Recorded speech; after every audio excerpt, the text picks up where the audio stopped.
Andy, my dude, have you heard of the magical website builder known as Squarespace? Ugh, not another Squarespace ad. I feel like every podcast is sponsored by them. Hey, don't knock it till you try it.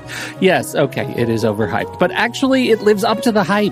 Squarespace is like a website fairy godmother. With a click of a button, your site transforms into a beautiful masterpiece. A website fairy godmother? That sounds interesting. What makes it so magical? Well, for starters, those slick templates make anyone look like a professional web designer. Pick one, customize the colors and fonts to match your brand, and voila. Plus, the drag-and-drop fluid engine is so easy, your grandma could build a site on Squarespace. Well, she did knit me a lovely scarf last Christmas. Maybe website design is next. Exactly. And when you're ready to sell your Nana's handmade scarves online, Squarespace has built-in e-commerce. Add a store with one click. Get flexible payment options. Then watch those sales roll in. And when she wants to teach others her steezy scarf skills, Squarespace's new courses feature is just the ticket. Nana can set up her curriculum and enrollments and payments in a snap and become the next e-knitting influencer. Oh, wow, you really sold me with the grandma angle. Sign me up for that free trial. Just go to thenextreel.com/Squarespace and transform your site into a beautiful Squarespace masterpiece. Well, thanks, Pete. Even though it's overhyped, Squarespace actually sounds perfect for Nana's site's needs. Appreciate the warning on the ads, though. I'll brace myself next time I listen to a podcast. Anytime. Let me know if you need any help getting that site up and running.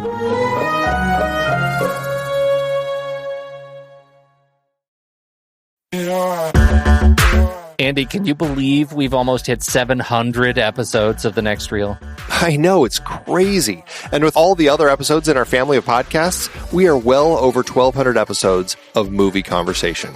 It's really pretty amazing that we've gotten to have these in-depth movie chats every week for over a decade now. And we couldn't have done it without our loyal community of film fans. Their support over the years has meant so much. For sure. That reminds me, we should give the merch store a shout out. Buying shirts from thenextreel.com/merch is a great way listeners can continue to support the show. Plus, they get to sport our great designs. Absolutely. I think sometimes folks forget we have a variety of shirts, mugs, phone cases, and more available. In fact, a great place to start is with a shirt sporting the Next Reel's logo. We also have that classic Fast Times Spicoli Surf School tee, or the weirdly popular Rusty's European Tour shirt. The one from National Lampoon's European Vacation. Why is that so popular? Search me, but we have sold a ridiculous number of those. I guess there are a lot of Rustys taking trips to Europe? We're always adding new designs based on movies we've covered, like our brand new design for a streetcar named Desire, featuring a streetcar named Desire. So if you want to rep your love of TNR and films, head to thenextreel.com/merch. Every purchase helps us continue to have these weekly in-depth conversations. So visit thenextreel.com/merch today. And as always, thanks for listening and being a part of the Next Reel community. We've got lots more great movie chats coming your way. I'm Pete Wright. And I'm Andy Nelson. Welcome to The Next Reel. When the movie ends, our conversation begins. In just a matter of seconds, you're going to hear a classic episode of this show from back in the day when we called ourselves Movies We Like. It took us a while to settle into the show's format, so you'll notice some differences as you listen to these episodes. For instance, it takes us a bit of time to actually get into the conversation about the movie. Things like that. But we're still proud of the conversations about the movies themselves, and we think they're worth keeping in the library. So enjoy these episodes from our back catalog. And you can become part of our Discord community, learn more about the show, and find out how you can become a supporting member at thenextreel.com. So thank you, everybody, for downloading and listening to The Next Reel. We appreciate your time and attention, and we hope you enjoy the show.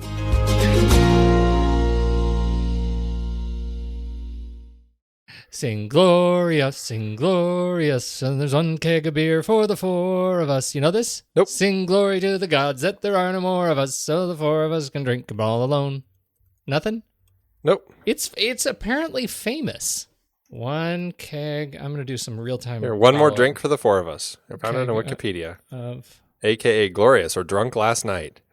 This is great. It's a traditional drinking and marching song. Yes, right? From like the thing. From WWI. There's something about Dutch, the Dutch in there.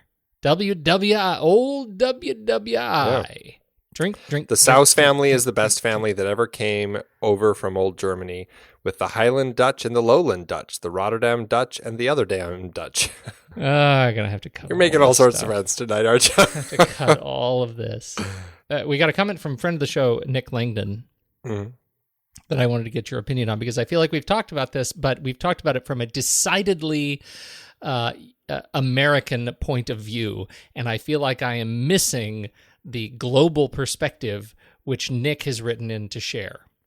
Now, he had written in to share. His comment was specifically about our review of Batman vs. Superman and the comparison against The Dark Knight Rises, and how glad he was that we actually put Batman v Superman ahead of The Dark Knight Rises in spite of JJ's protestations otherwise.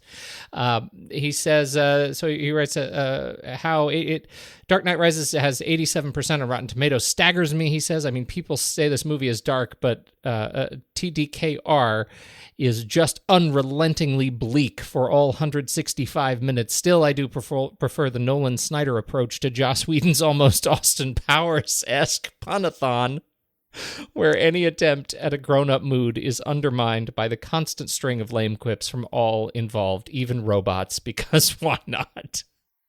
That's not the point. I just adore that comment. The point is, he says this. Another random observation. Maybe I'm going to the wrong screenings, but listening to you guys talk, it seems movie audiences are a lot more extroverted in the United States compared with here in Australia.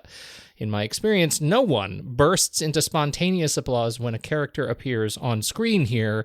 Must be that British stoicism we inherited.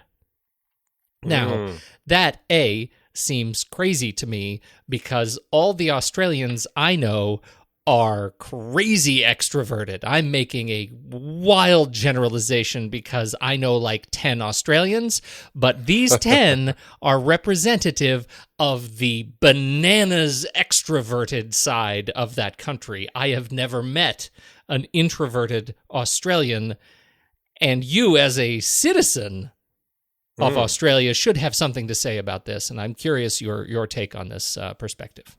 Are your friends all named Bruce, out of curiosity? See, now you got to go lampoon it. They're not.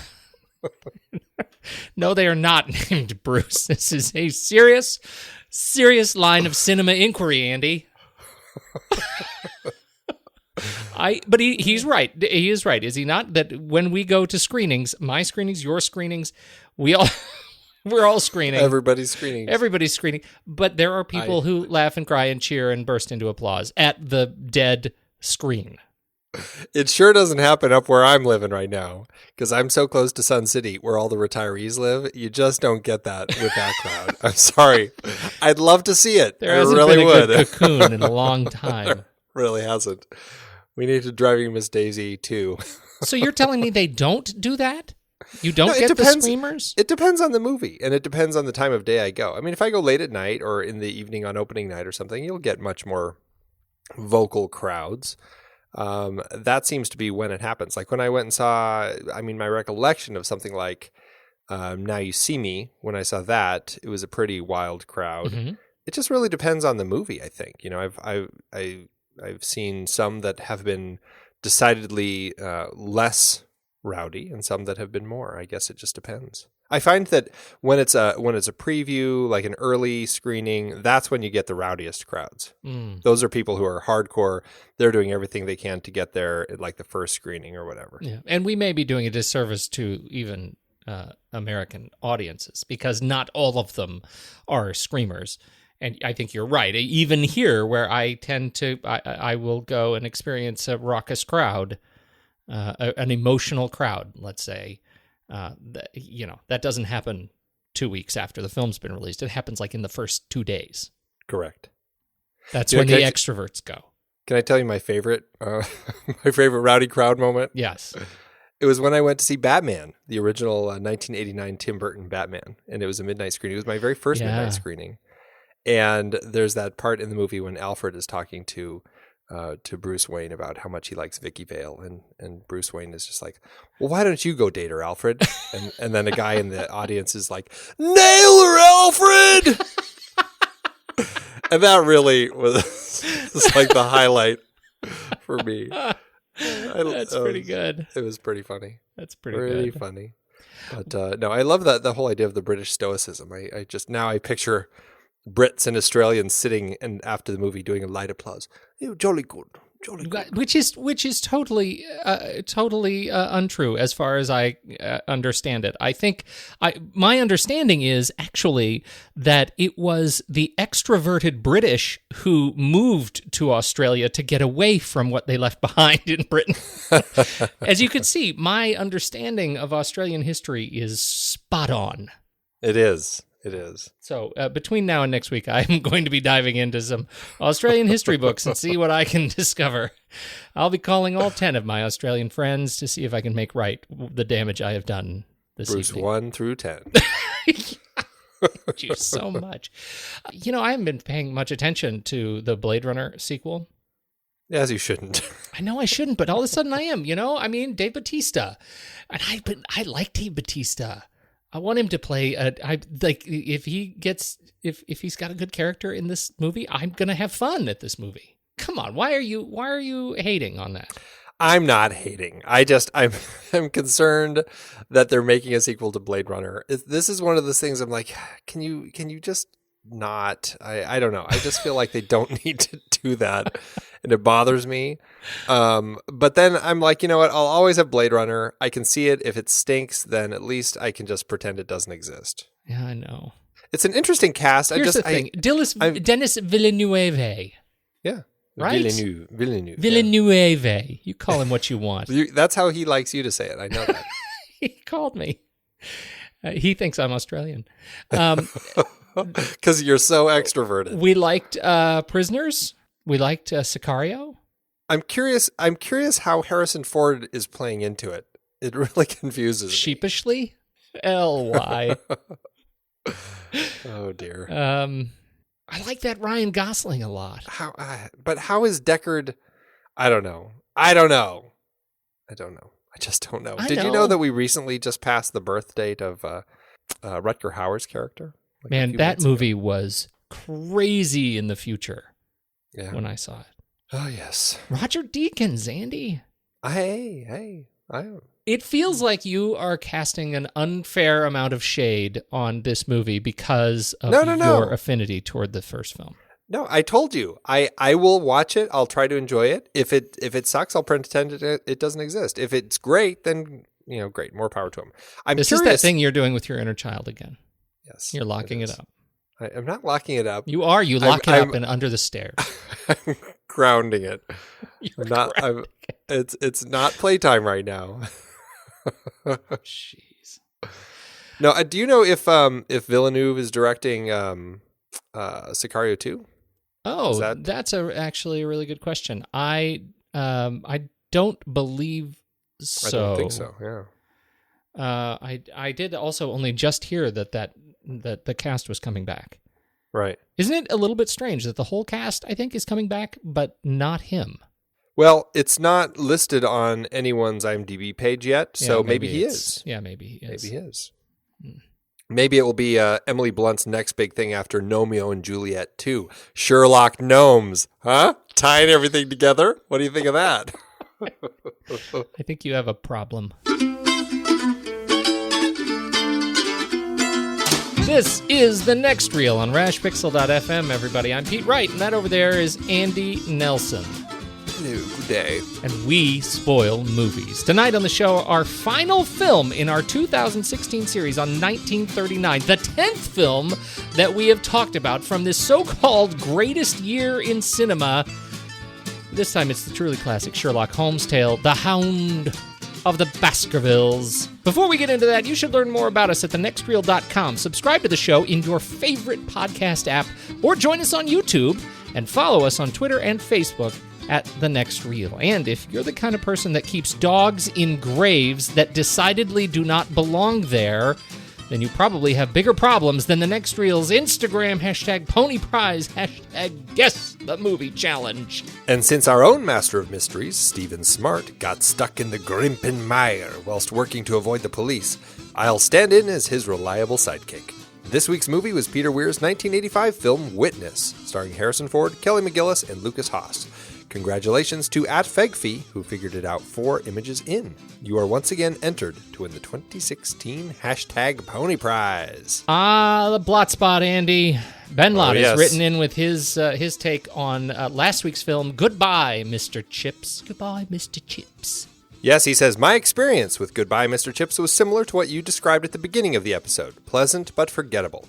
I like these kinds of films, but I felt like there weren't enough scenes with Mr. Chips actually teaching the boys lessons. So in the end, I struggled to make a connection from when they were boys in his classes to the adults they became.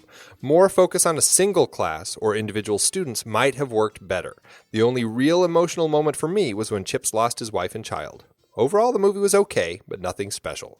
Your rank 107, my rank 192. See, I think the gray area in our list of movies that are okay is just bigger than his. Yeah, I think so.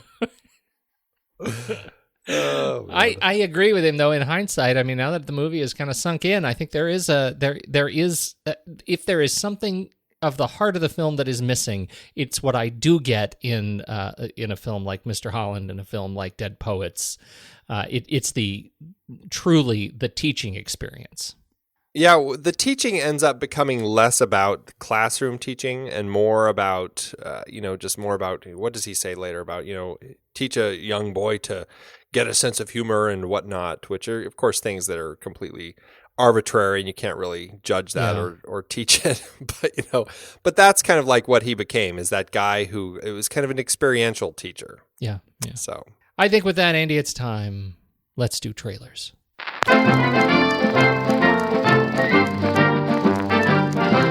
So Pete, I'm so excited about this trailer. I want to hear. It is the trailer for the movie Swiss Army Man, which I had never heard of until earlier today.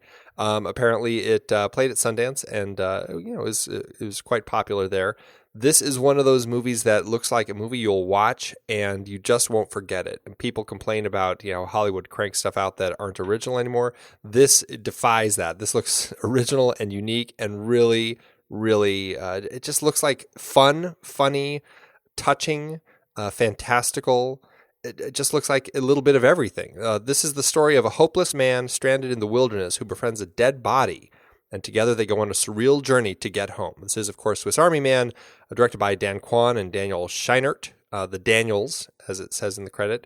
It has Paul Dano playing Hank, this guy who is stranded and is just ready to kill himself when he sees a dead body laying on the beach, Daniel Radcliffe, and befriends him. And it just is fascinating. Like this trailer went in directions I was not expecting. And I can only imagine that the movie does the same thing. It's going to really kind of just go in a lot of different directions. You see him riding on Daniel Radcliffe in the ocean.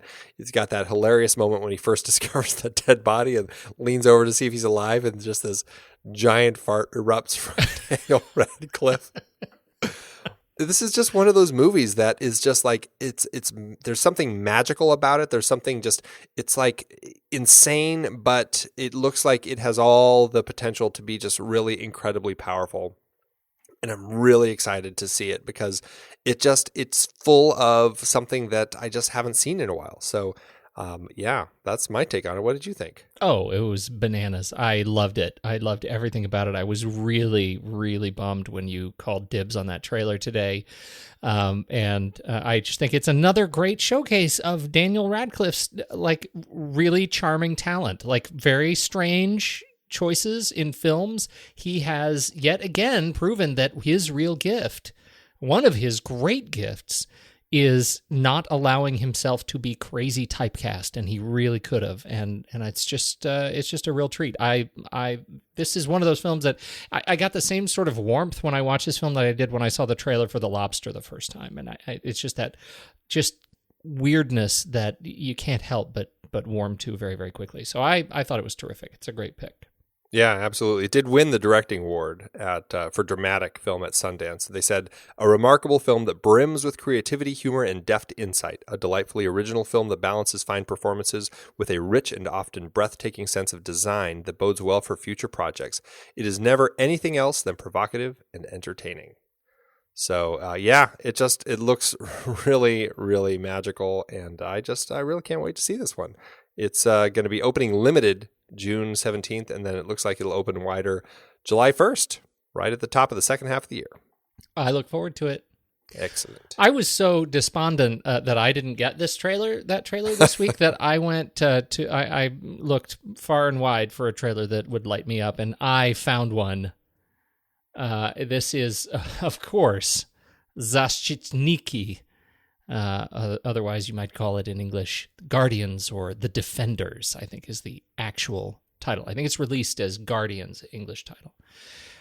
This comes from director Sarek Andresian, he's an Armenian director. He directed American Heist last year. Did you see that? I didn't. So American Heist...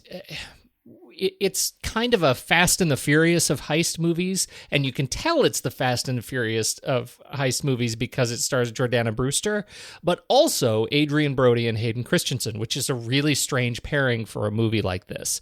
But it looks really interesting. I missed American Heist when it came out. I am definitely going to check it out on digital now before I get ready for this fantastic Guardians. This is it is defined in Wikipedia as a Russian neo-noir superhero film. It stars Sebastian Sisak, Anton Pampuccini, Sanjar Madiev, Alina Lanina, Valeria Shkirando, and Stanislav Shririn. I love that. Shkirando? Valeria Shkirando. That's not even close. That's not even remotely close. Anyway, set in an alternate history at the height of the Cold War between the U.S. and the Soviet Union, a group of Soviet superheroes created during the Cold War is unleashed to fight today's antagonists. So it looks really the trailer that we get is it's an effects trailer of some of the characters getting powered up, but the coolest trailer is the fight trailer that I have also linked in the show notes, which shows one of the heroes who has these crazy cool sickle blades, right? Handheld, like scythe blades. Oh, yeah. Yeah, and he goes to work on some SUVs, and I loved it. I loved every bit of it.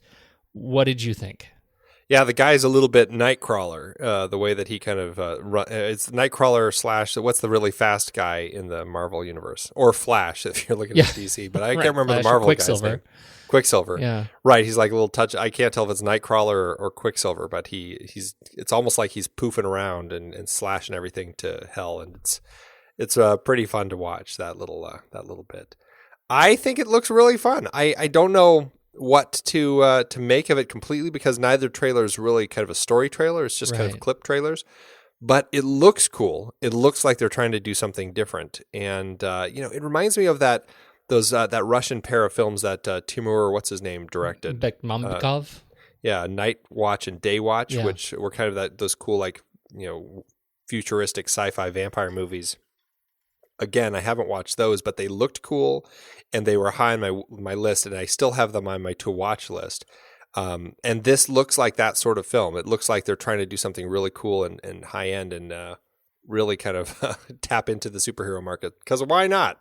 So, it looks interesting. It's like they're creating a whole new comic book universe, and I love that somebody's actually just jumping in and doing that. I do too, and I am, my exposure to Russian cinema is pretty slim. Yeah, and so it's one of those where, and this is totally wrong. I know this is wrong, but I'm so U.S. centric in terms of or Hollywood centric. Let's just say that it is difficult for me to see a big budget like Russian action film and not think, wow, they can do that in Russia, like without being based here in LA. How did they do that? Which is totally incorrect. So when I see a movie like this, I get really excited about it, and because it's just so much fun to be exposed to these great effects films. There's another one coming out from, I think it's a Finnish film called Rendell, which is another one I'm really excited about. It's another big superhero film that I think it's just great. And did you ever see Ant-Boy? No, I didn't. So Ant-Boy, yeah, it was directed by Ask Hesselbalch. I think it's Danish. Anyhow, It was a terrific film, and it was just another great approach to this sort of superhero gestalt that I don't see enough of. So I'm very excited to be exploring some of these international superhero films. Anybody has any ideas of great superhero films that are not Marvel or DC? Send them our way. I would love to dig into more. Yeah, I'm looking at this Rendell. It looks pretty cool. Yeah, right? Like really interesting character design. Yeah.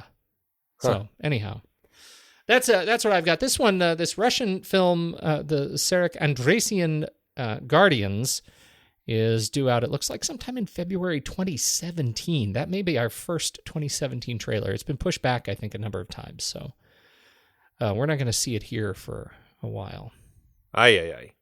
Actually, I take that back. February 2017 in Russia. We don't have a U.S. release date yet.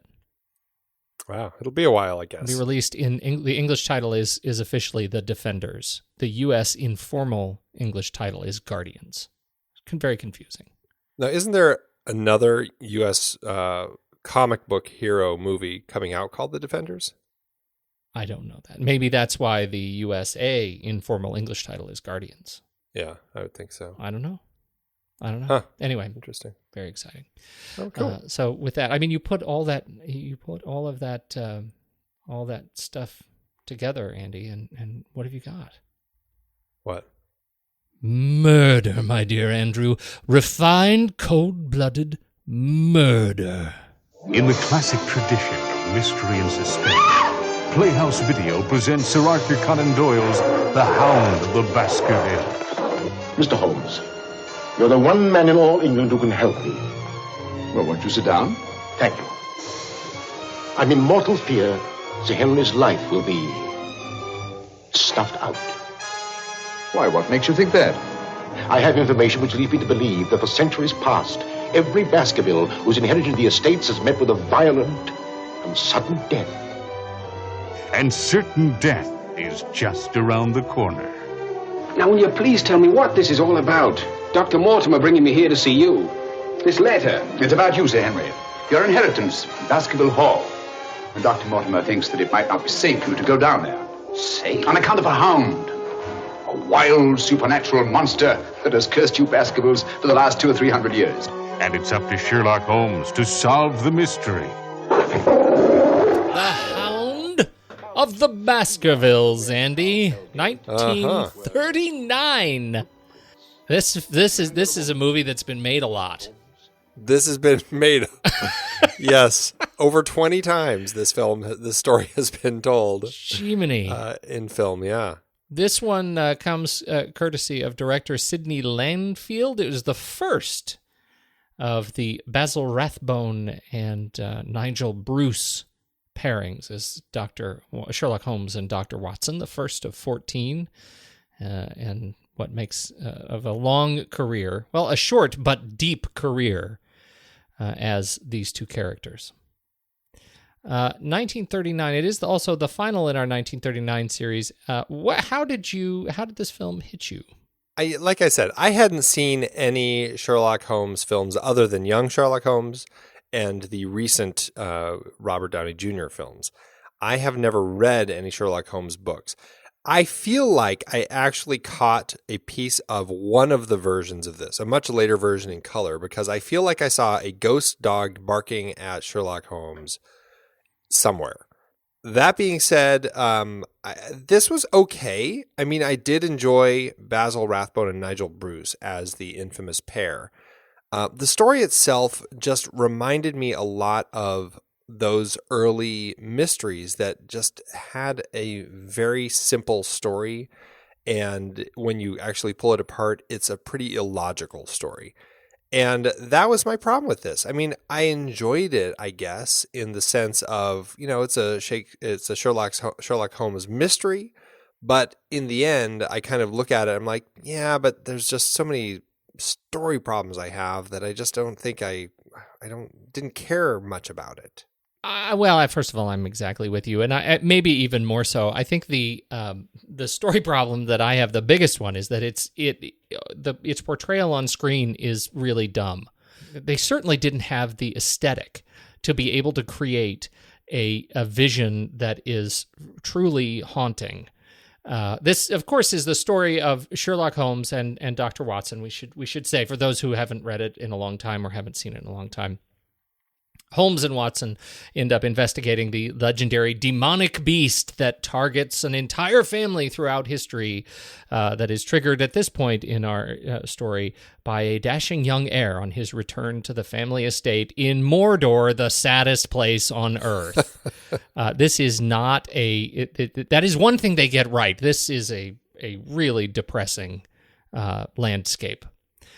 But the problem that I have with it is I just don't think that they had enough of the technology or the sensibility to create a haunting enough character in this dog. I never found any reason to be threatened, and anyone who was, quote, killed by this horrible dog just to me seemed like it was a series of terrible accidents. Apparently, only to justify the dog in this film, but apparently in the Hammer version of this story, they used, when the dog came on screen, they had two children dressed in Holmes and Watson's outfits running through the mire to look like they were, to look like this dog really was giant, really giant and dwarfed them. And so they had this dog run up to these two kids dressed in their outfits. And apparently it just looks like a dog playing with two kids dressed like Sherlock Holmes and Dr. Watson. But I mean, at least they were trying. Yeah, right. But you see what I mean? Like, they could have gone one of two ways, right? They could have gone, this is a film that could have gone much more sort of B-movie monster and created something much bigger and less believable. In this case, they used a real dog, and it was a large dog. It just didn't seem terribly threatening. It seemed mostly just sort of hungry and energetic. They remove all the ghost elements from it. I mean, in the book, the guy Sullivan covers it in phosphorus, so it's got that glow. And the way that he writes it, it's like, with flames coming from his eyes, and just all this, this interesting wordplay to make it sound like it really is this demon from hell.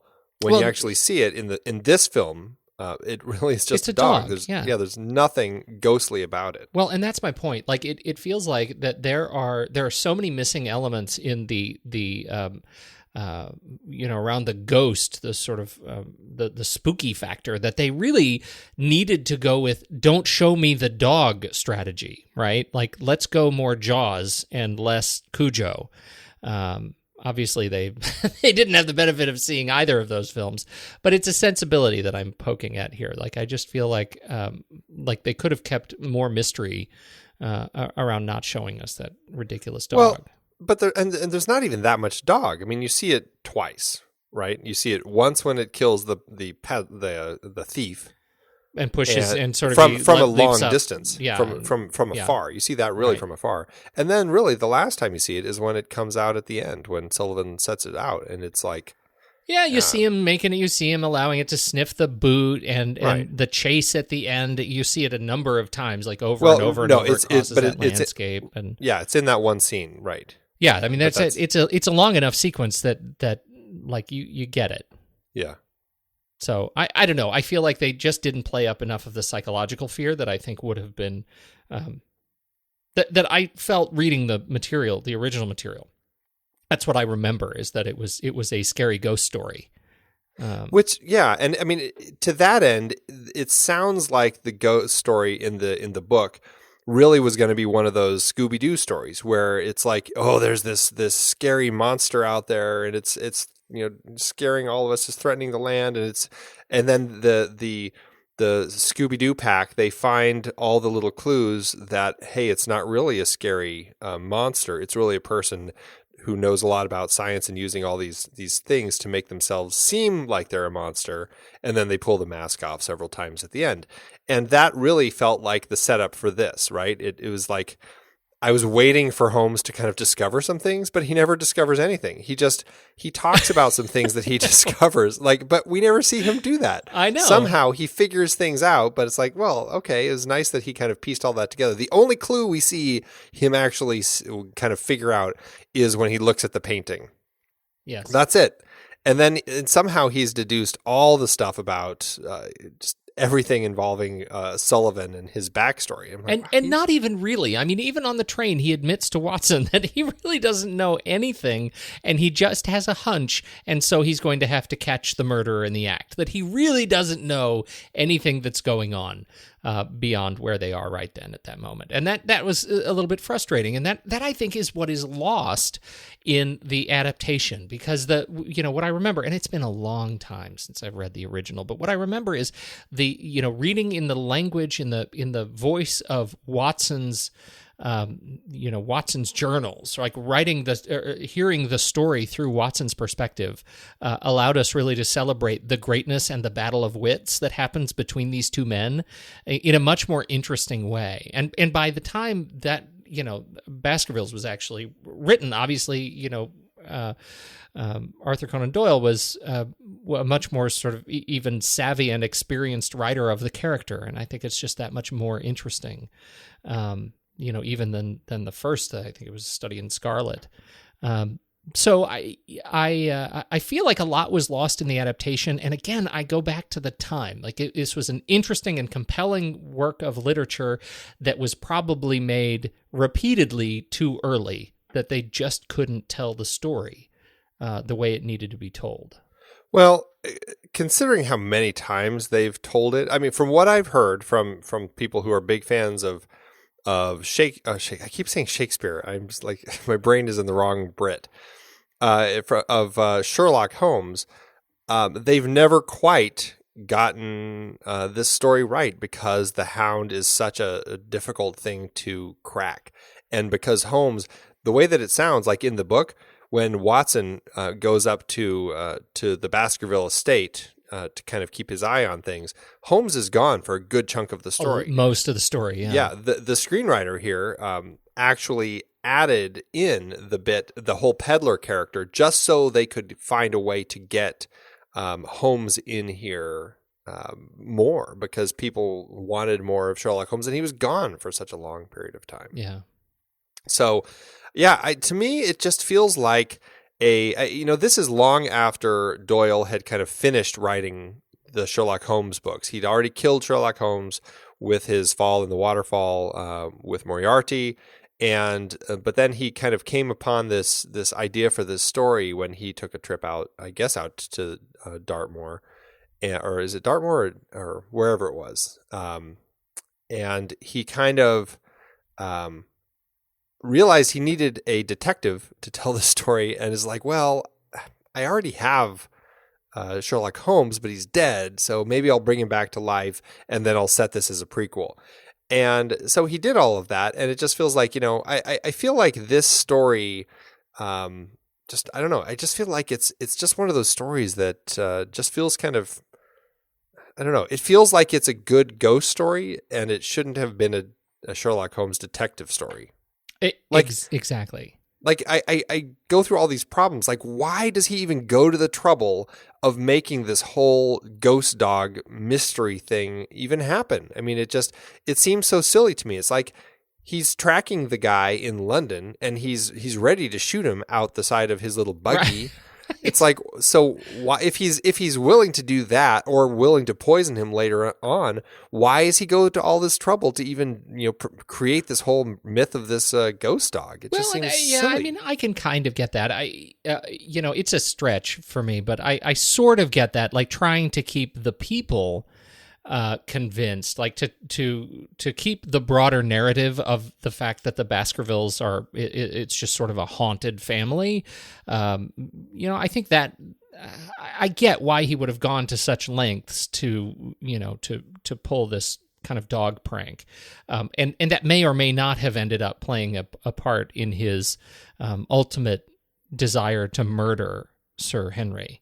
But to your point, that is the first thing I thought in this movie, which is how stupid that he wanted to shoot him and should have shot him to end this story, this otherwise really dumb story. Like, that's one of those sort of cardinal errors. Like, there was an opportunity to end the story in the first 5 minutes.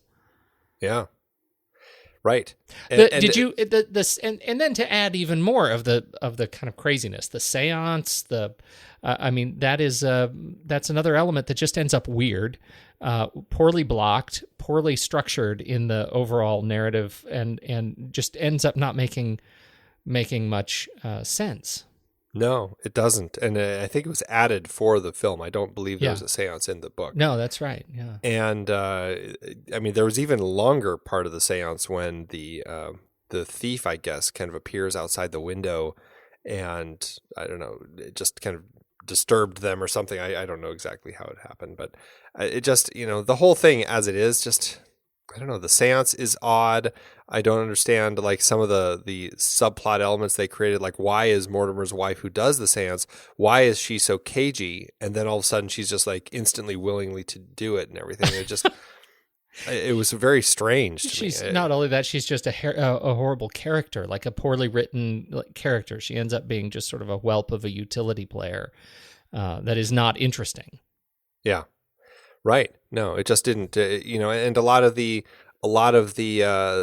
they added a lot of the kind of the red herrings in here to kind of make us, feel like there's more options as far as who the bad guy is. So it just seems like this story, I didn't read the book, but it feels like it must be one of the weaker ones, because from what I've seen here and from what people talk about.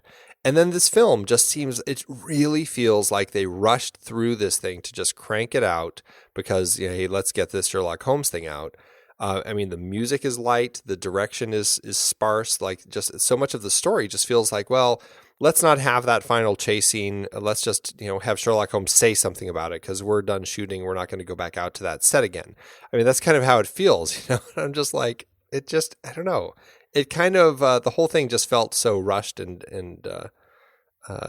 just, I don't know, just like they skipped through a lot. Do you think we're being hypercritical? Yes, probably. I think absolutely, like, with today's eyes and everything, we're definitely being very hypercritical. And, I think that's fair to an extent. We do have to step back and go, okay, but look at it for what it is, the context of this story that Doyle wrote in. It was serialized in Strand magazine from 1901 to 1902. And it's a fun little ghost story. And I can imagine as a serial, like, reading this in the magazine each week, where, you get to a point where it's like at the end of the first serial section, I believe it ends with where they reveal that, there wasn't a man, it wasn't footprints of a human, it was footprints of a giant hound. And, just kind of like that sort of bit where you get that serial story that can really kind of excite you. So I can totally see how it can work told in the right way. I agree, and also that we're seeing some characters, some actors that we know playing roles that are out of character themselves, and right. I think that is another interesting thing in Eyes of the Time, seeing Basil Rathbone play the good guy and see Lionel Atwill play a good guy. Like, those are interesting things. To note as an audience member of the time. I can imagine being 15 years old, seeing this movie, and being really excited about it. Yeah, and I can imagine seeing it as a grown up in 1939 and being excited about it. And also this is one of those mysteries that I could probably show my kids when they're at that right age, and it could be something that they could really get into because it's a simple enough story. It's like watching Murder, She Wrote, or it's like that sort of thing where it's like a nice, easy mystery to kind of tie me up for a short period of time. Everything gets resolved, and it's clever enough where I can kind of move on past it and wait for the next one. And I think that's what really a lot of these Sherlock Holmes stories were. I mean, I can't remember how many novels Doyle cranked out of Sherlock Holmes stories, but I mean, there were quite a few. Here's that was a leading question. And it gets back to this 1939 conundrum that we're in, that so many people say that 1939 was one of the great years of cinema. And here we are, we've done 10 films and 2 of them stand out as great. And this one, I was hoping I would see this again and think, wow, that nails it. That's the one that reminds me why 1939 was great. And it just absolutely does not. It just doesn't hold up. Now, as soon as we put on those goggles and say, okay, can we look back in history and fairly say that 1939 was a great year of cinema history? Based on what we have looked at, I certainly have a near zero confidence. Sometimes I wonder if we're just picking the wrong films or what. But I mean, maybe there's some other good ones in 1939. I'm curious to actually watch more of them because now I feel like I've got this mission where I'm like, I've got to find a few more. There have to be a few more. Yeah, I don't know. We did the big names. Here. Yeah, there's more big names, but we've done our share. I think we've done quite a few. It's hard to say that we haven't done our fair share. That's all I'm saying. I hear you. All right. We should talk about Ernest Pascal, the screenwriter who adapted Conan Doyle's book. I mean, he I think was tasked with the whole idea of, one, I think it was smart to keep it in the period, like you mentioned earlier, and that was, I think, a good thing to do because I do like this period, the look. I liked the place. Everything worked really nicely in context of this story. Yes, yeah, and I think that was did I mention that this was the first of the Holmes films made that actually took advantage of the period? Like every other film had been made contemporized to the year that the film was released, and I don't know what that is. I think it's so funny that the further we get away from some of these legendary iconic properties, the better they are when they are released to period. I'm thinking about the Robert Downey Jr. films. I thought those were really fun romps. I didn't think they held up as particularly strong adaptations of the original writing, but I really enjoyed them. I enjoyed the interpretation of the character, and it makes it more interesting to see the BBC series of Sherlock Holmes contemporized. I thought that was the novelty, and it turns out I have it backwards. No, I do like that this is a period thing. I think that's great, and it does strike me as weird that it took them so long to actually make that decision. Yeah, I don't really know why they did that, but it's just one of those things, I guess. What else do we know about Ernest Pascal? He was president of the SWG, Screenwriters Guild, for 2 years. Yeah, 35 to 37 before this was made. Yeah, he had his hand on a number of Shirley Temple films. And I think he's just one of those guys who had a solid studio career from the 20s into toward the very beginning of the 60s, kind of cranking through stuff. I don't think I've seen much else of his, although 1939 he also had... he contributed a little bit to Stanley and Livingstone, and then he also worked on Hollywood Cavalcade. So he did have a few things going on in 1939 to keep him busy, but I haven't seen anything else of his. He's one of those guys that I think he's just kind of probably a 20th Century Fox player at the time, and just kind of doing what they needed in this film. So he did the adaptation. Sidney Lanfield directed the thing. Yeah, he was a former jazz musician, and I don't think his direction stands out as much of anything fancy. I feel like somebody helming a mystery film has the opportunity to really build some mystery into it, and I don't feel like he did. other than the sets, I felt like the design of the sets lent to the mystery. I felt like he cast it well, and like the studio really helped find the right cast for this. That worked really well. But there's a lot of stuff going on with just the story. I'm like, they could have done more. They could have really done some fun stuff with this, and they didn't. But and maybe it goes to show that Sidney is primarily known as a comedy director, and that could be why it just feels a little strange that this was something he did. But I mean, he's exactly it. Yeah, it felt like a Saturday vaudeville show.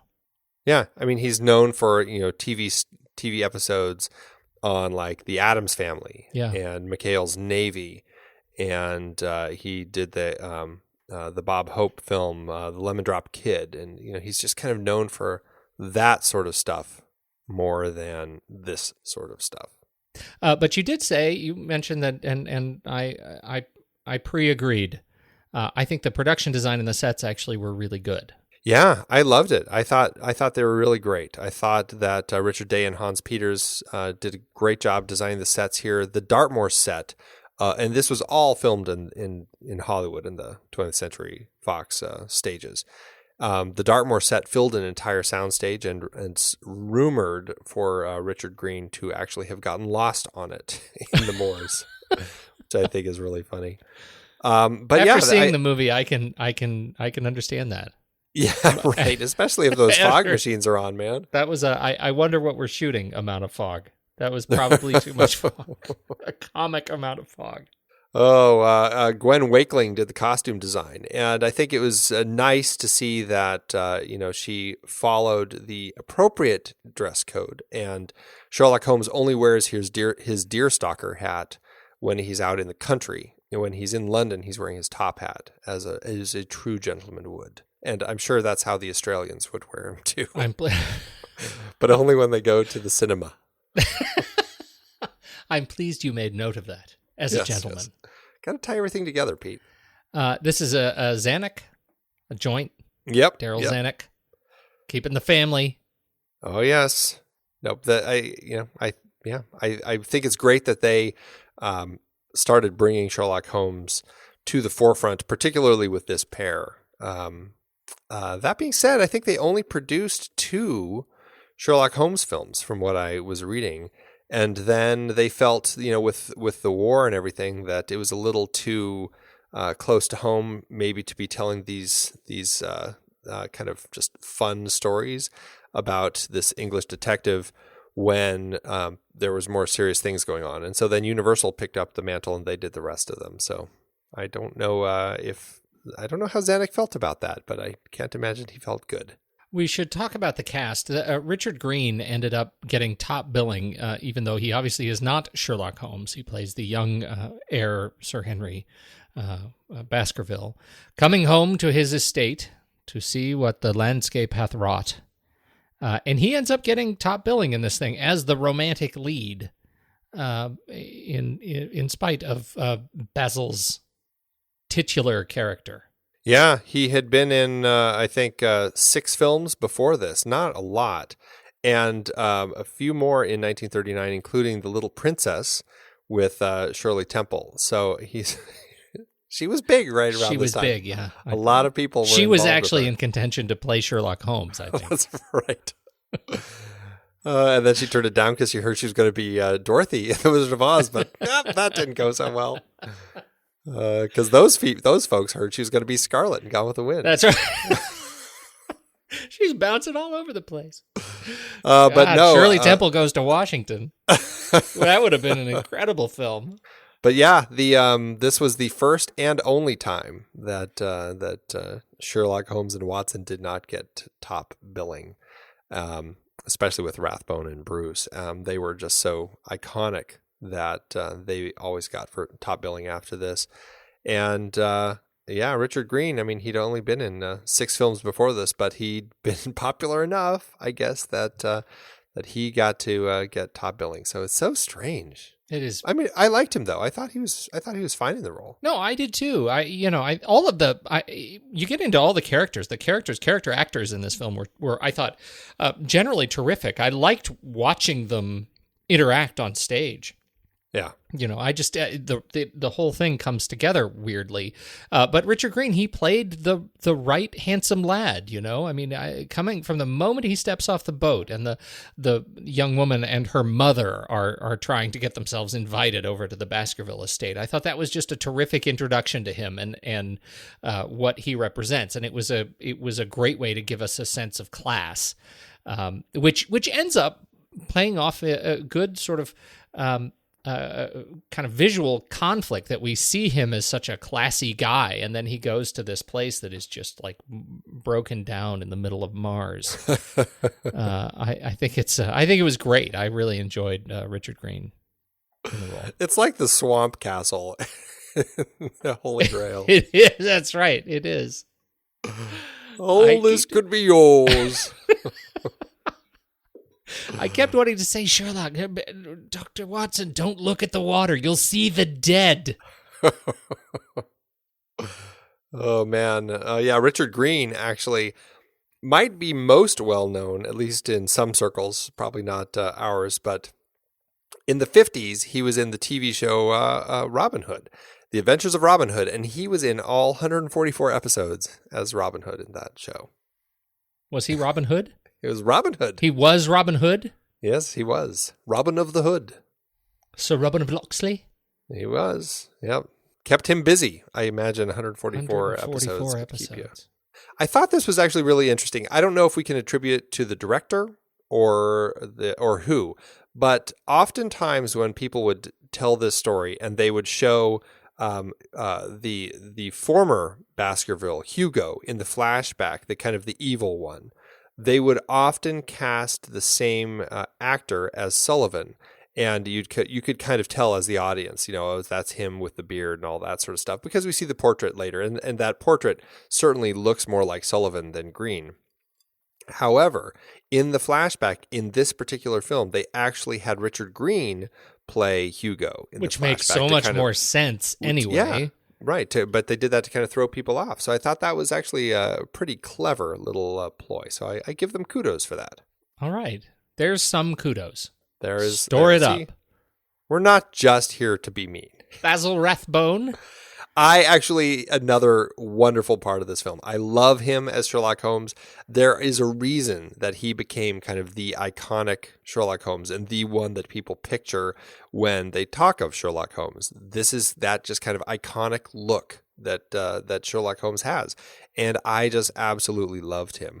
I mean, I know I've known him as Sherlock Holmes only from pictures, but it still is that iconic thing burned in my head. We've talked about him on the show in We're No Angels. Right. And then, of course, I've seen him in The Adventures of Robin Hood. And so I've seen him primarily as a villain on screen, but it was great to actually see him finally as Robin Hood. So I am thrilled that I got to see him do the part. I agree. I think he's a great Robin Hood, and he is one of those actors. Another one. He is the Daniel Radcliffe of his age. See how I did that? That was great. He was really a good bad guy, and films like David Copperfield and Captain Blood, and again you saw him in The Adventures of Robin Hood. He did not get typecast as the bad guy by being typecast as Sherlock Holmes.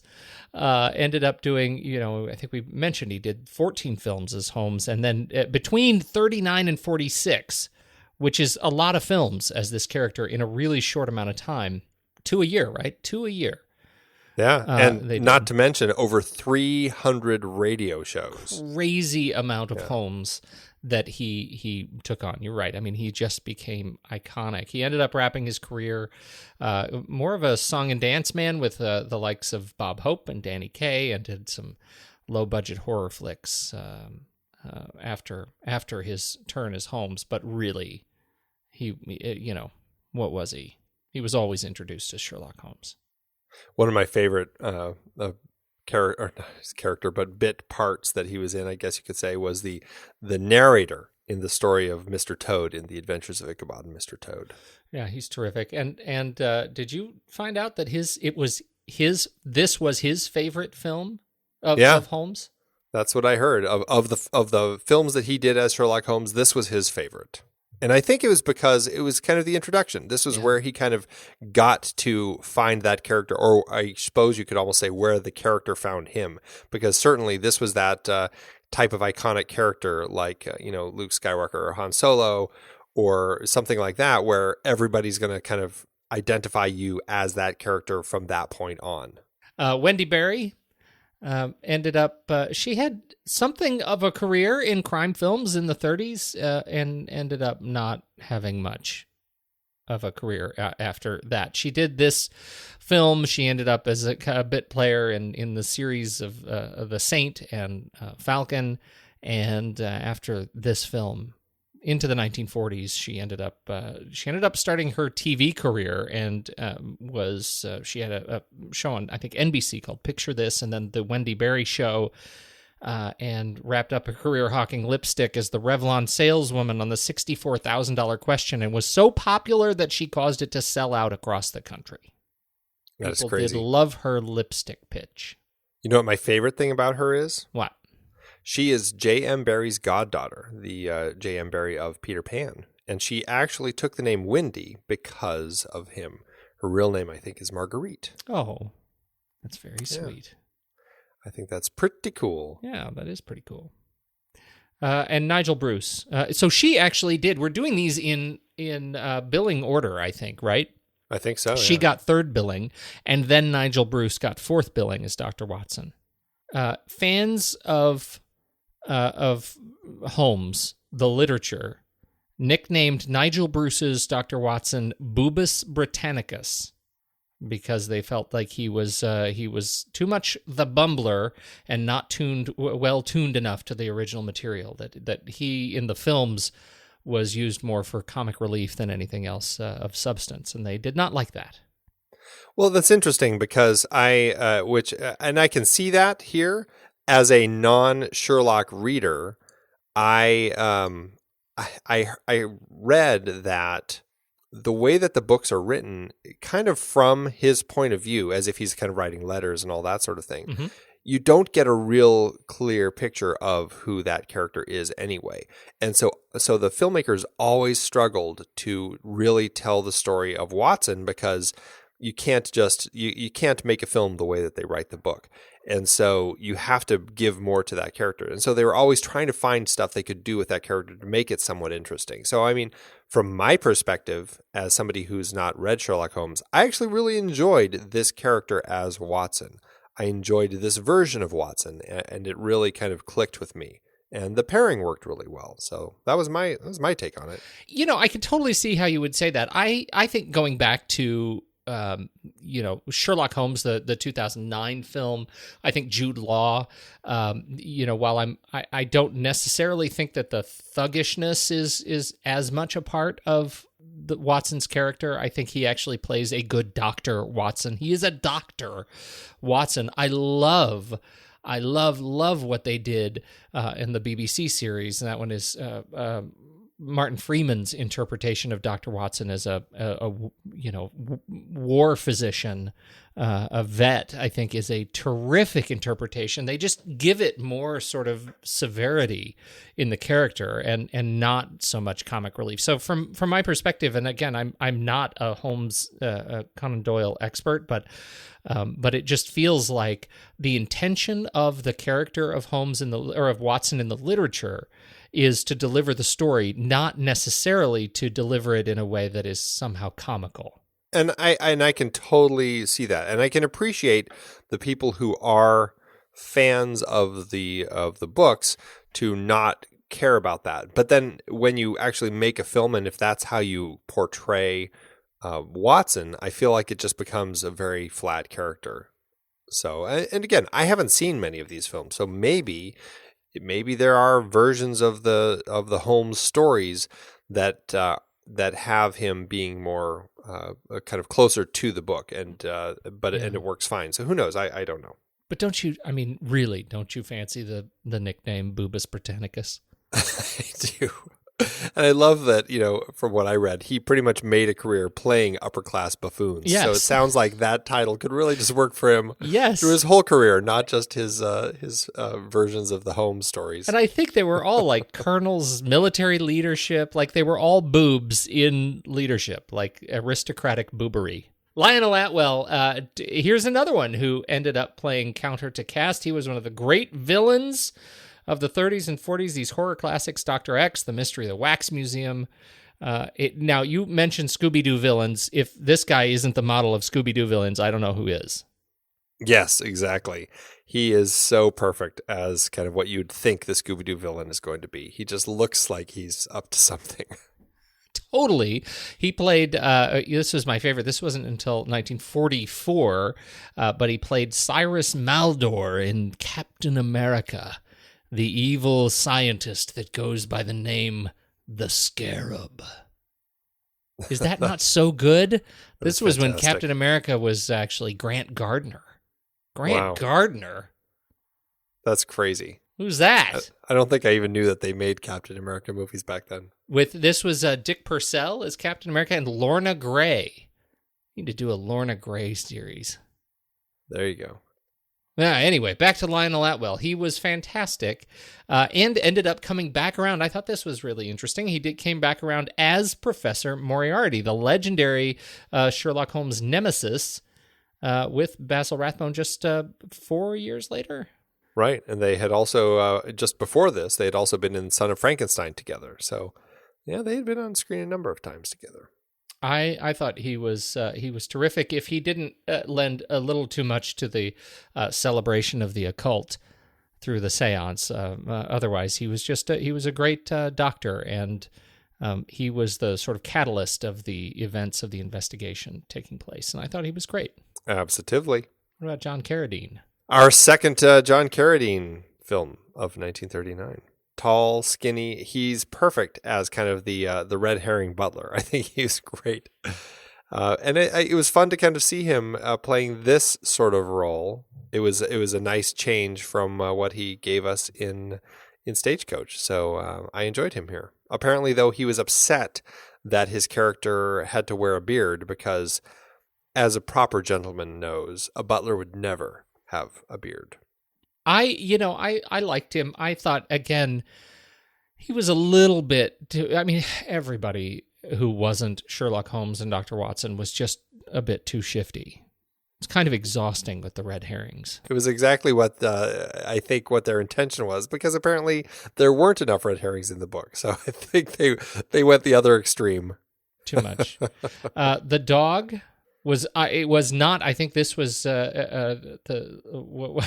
Terry the dog lost this part. Yes, Terry the dog. Or we should say maybe this dog actually went out for Wizard of Oz. That would have been better if Toto was a giant mastiff or something.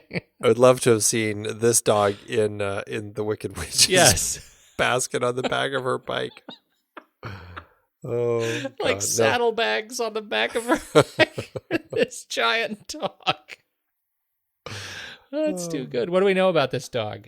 Anything? This dog was named Blitzen, but at the time, because Blitzen sounded a little too German, the studio was actually just afraid of even using the dog's real name in the credits, so they changed the dog's name for the credits to Chief.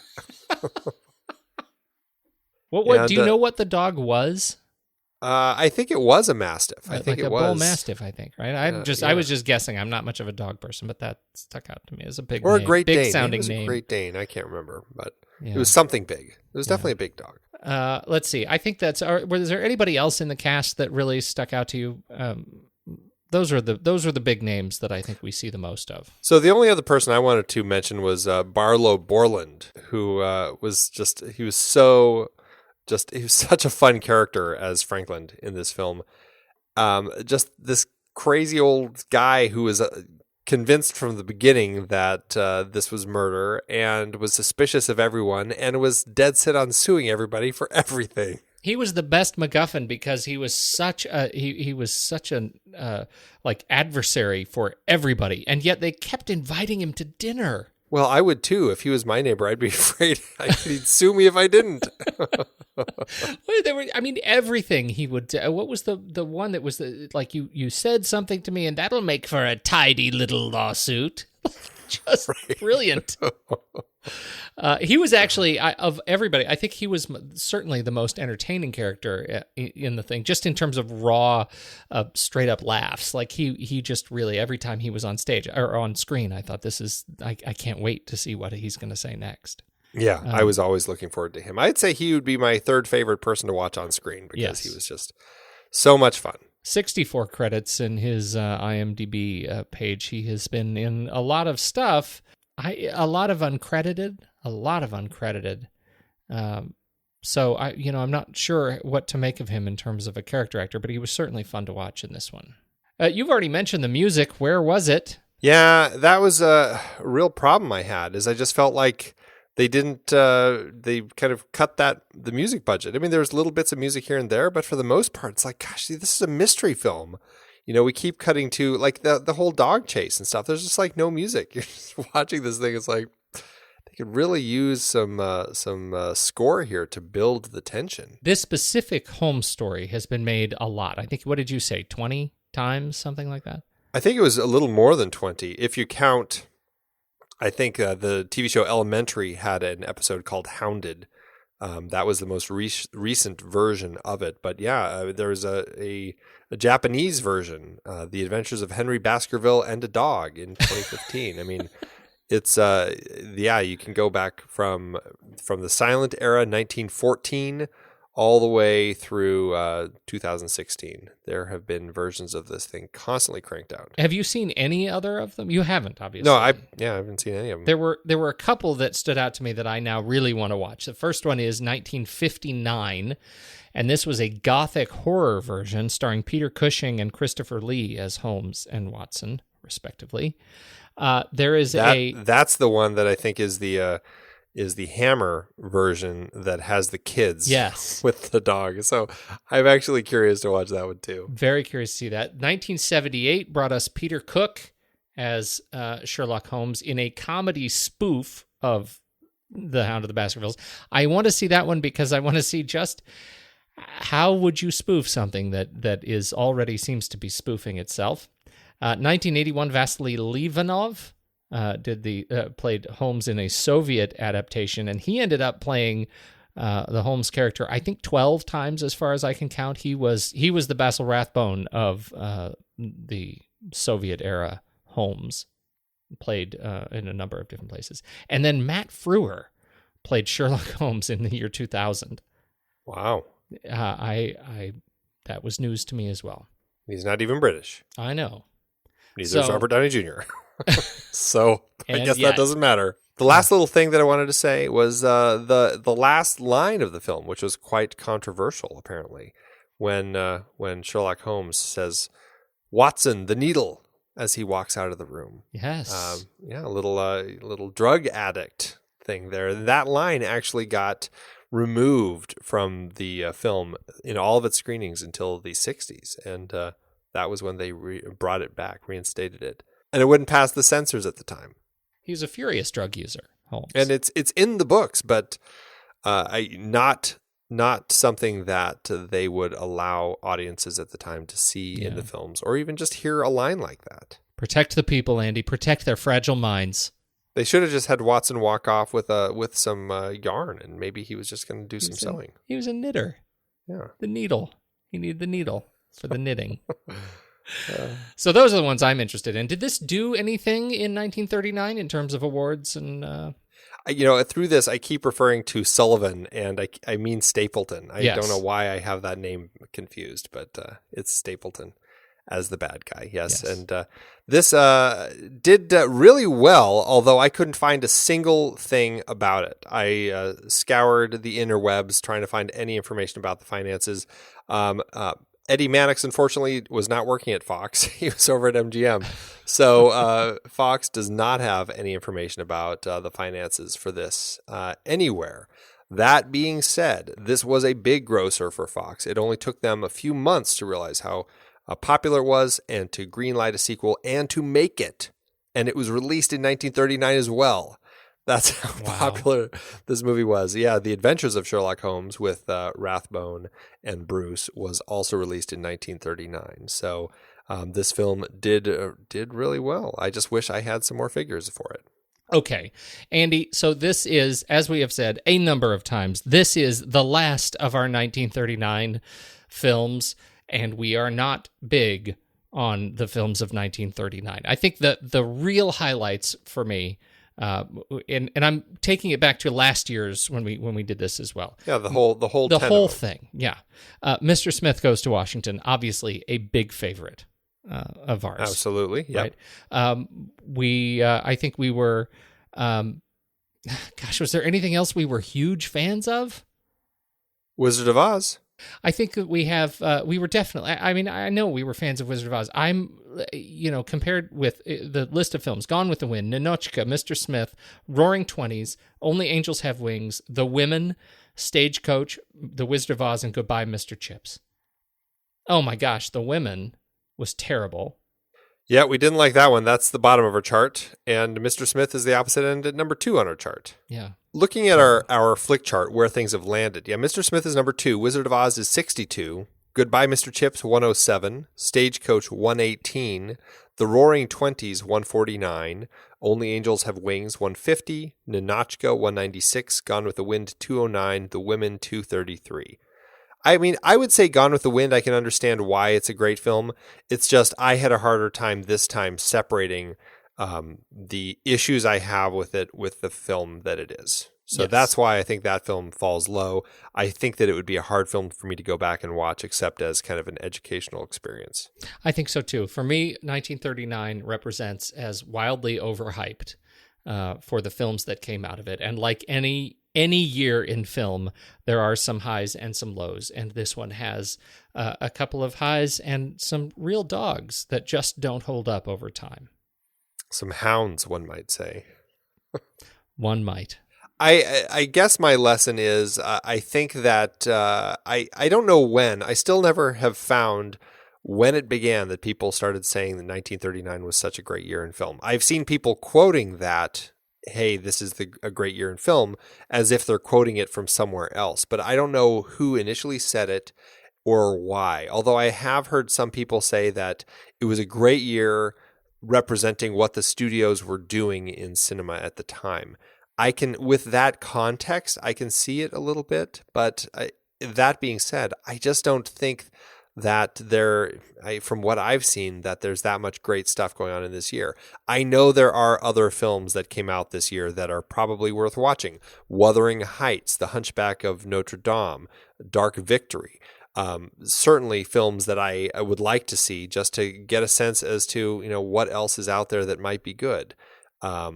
So maybe it's worth looking at some other films, but as it stands right now, I feel like, I've seen a good swath of films from 1939, and I personally certainly don't see it as one of the great years. If anything, this is a debunking series exercise that we have taken on.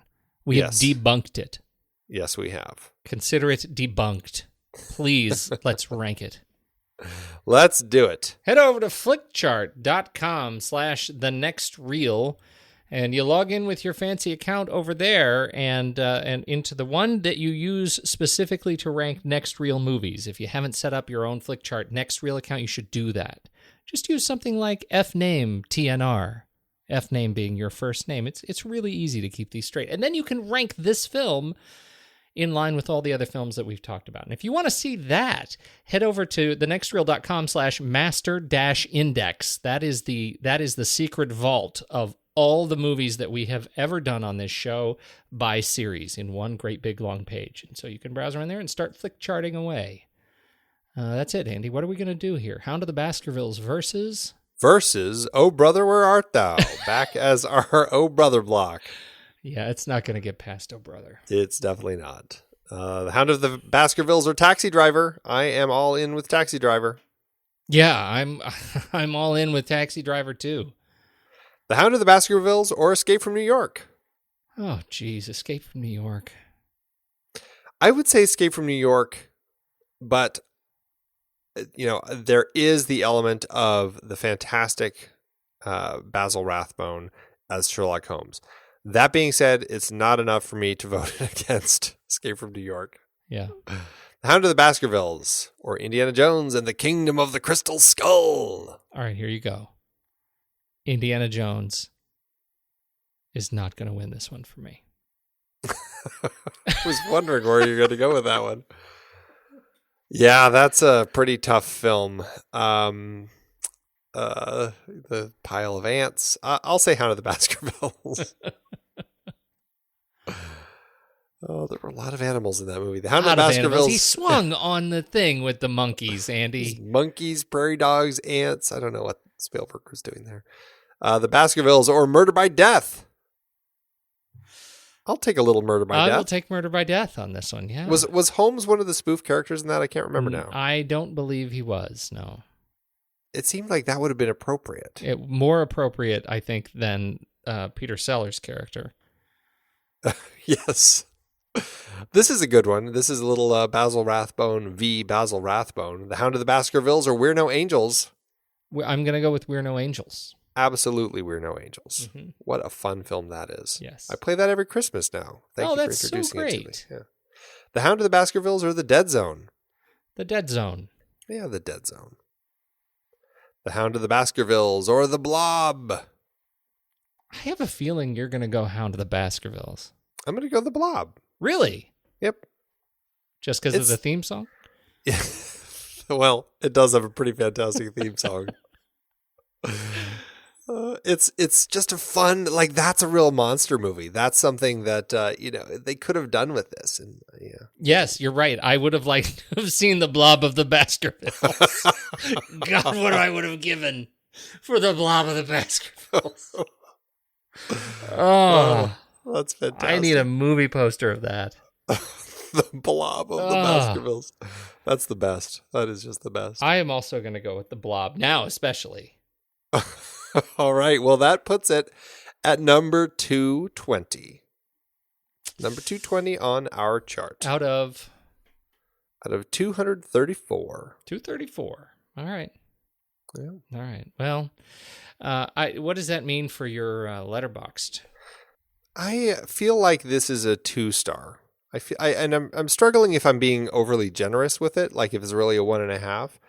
But I think because of the introduction of these really fun characters, the film itself, I think, is probably 1.5. But I feel like Rathbone and Bruce brought so much to the table that they were really fun to watch. And I really enjoyed this pairing of these two guys. So I give it 2 stars. I will. I was going to shoot for 1.5 on this one, but I think you'll round me up to 2. I think that's fine. Okay. That's just fine. Twist your arm. Yeah, that's kind of where I am.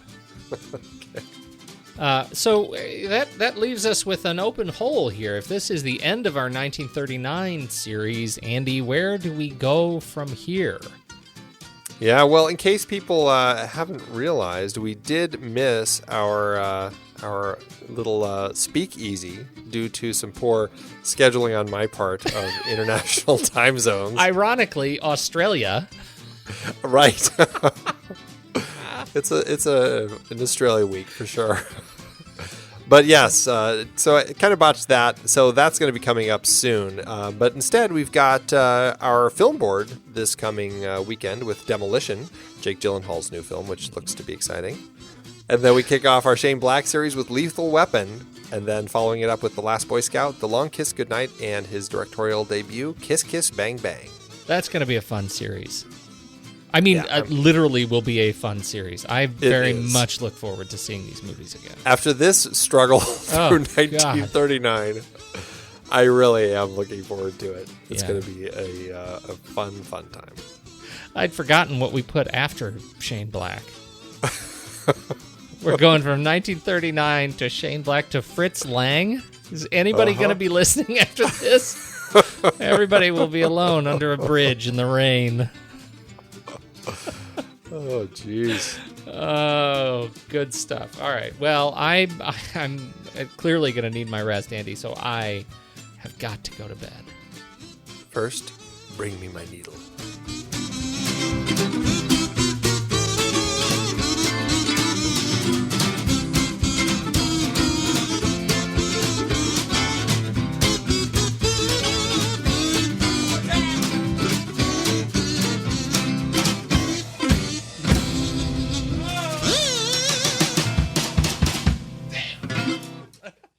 Andy, there are not very many one-star films in this, or one-star reviews for this film.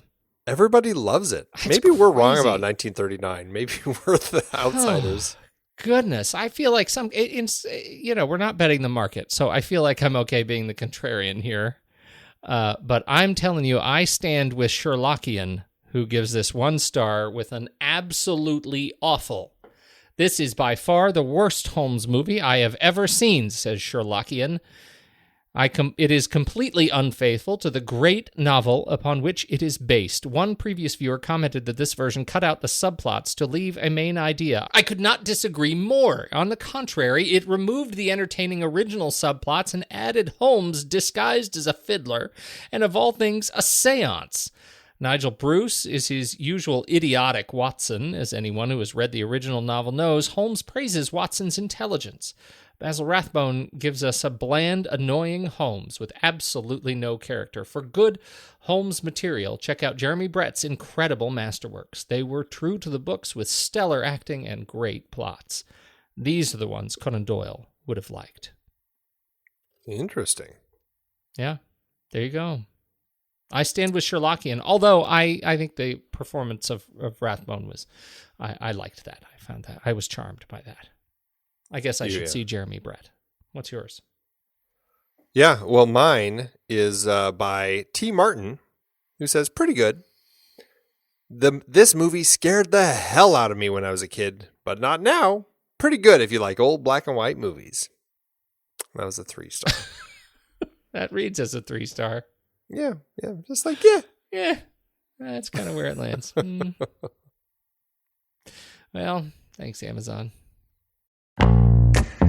It is hard to believe we have been having in-depth conversations about movies since 2011. You are telling me. Producing this show week after week requires a ton of work behind the scenes. If you'd like to help support our efforts, one easy way is by using our originals page when shopping for books and movies that we've covered. Just visit thenextreel.com/originals. Your purchases made through our links give us a small commission at no extra cost to you and allow us to keep having these great discussions. Season 5 had some great adaptations, like our Meryl Streep Oscar-nominated performances series.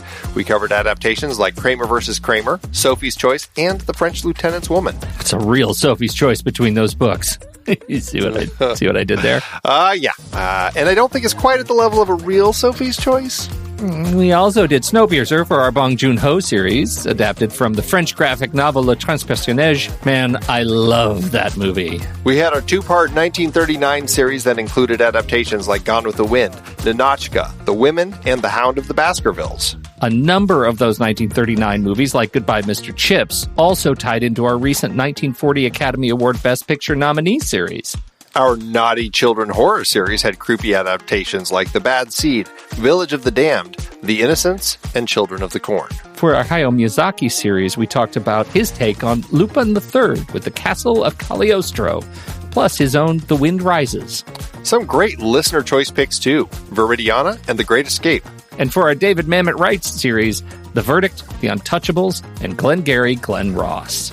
Plus, Kiss Kiss Bang Bang from our Shane Black series, adapted from Brett Halliday's novel, Bodies Are Where You Find Them. Dive into the sources for all of these at thenextreel.com/originals. Every book you buy helps support the show. Check out thenextreel.com/originals today and find your next read.